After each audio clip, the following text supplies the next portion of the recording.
Pengertian fungsi penawaran. Fungsi penawaran adalah fungsi yang menyatakan hubungan antara harga dengan jumlah barang atau jasa yang dibeli dengan asumsi variabel lain konstan atau ceteris paribus.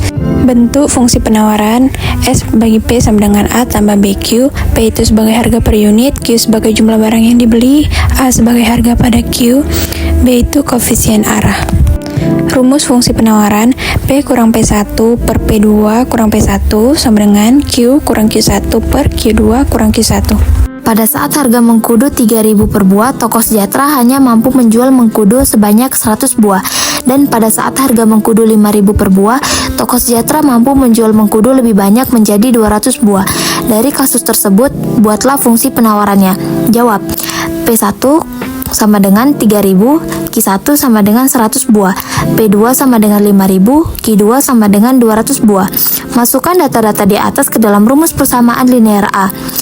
P kurang P1 sama dengan Q kurang Q1 per P2 kurang P1 sama dengan Q2 kurang Q1. P kurang 3.000 sama dengan Q kurang 100 per 5.000 kurang 3.000 sama dengan 200 kurang 100. P kurang 3.000 sama dengan Q kurang 100 per 2.000 per 100. Kemudian dikali silang menjadi P kurang 3.000 kali 100, Q kurang 100 kali 2.000. 100 P kurang 300 sama dengan 2.000 Q kurang 200.000. 200 Q sama dengan min 300.000 tambah 200 tambah 100 P. 2.000 Q sama dengan min 100.000 tambah 100 P. Q 1 per 2.000 kali min 100.000 tambah 100 P. Q sama dengan min 50 tambah 0,05 P.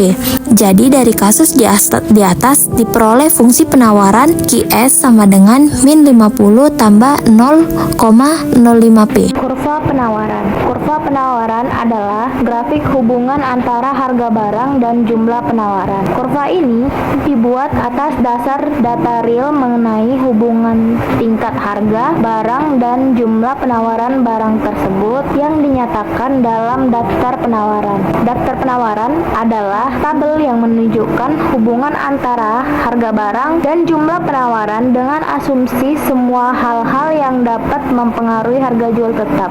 Bentuk kurva penawaran sebagai berikut. Di sini ada tabel harga roti coklat dan jumlah penawaran roti coklatnya. Jika harga roti itu 500, maka penawarannya itu 0, dan seterusnya sampai harga roti 3.000, maka penawarannya itu 10. Ini gambar daftar penawaran dan bentuk kurvanya yang tertera pada gambar tersebut. Faktor yang mempengaruhi posisi kurva penawaran yaitu 1. Teknologi, 2. Harga faktor produksi, 3. Jumlah penjual, 4. Ekspektasi harga, 5. Perubahan kondisi alam.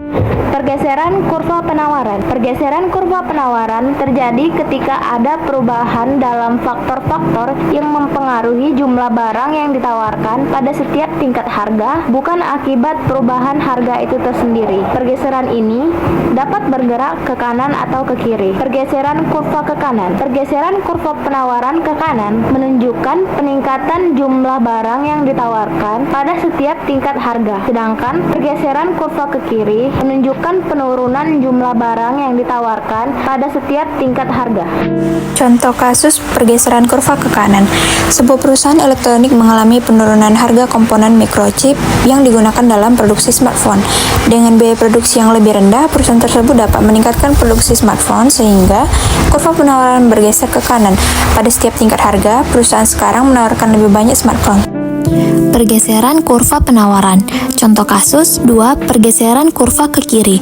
Sektor pertanian mengalami kenaikan harga pupuk secara drastis. Biaya produksi bagi petani meningkat dan beberapa petani bahkan terpaksa mengurangi lahan tanam mereka.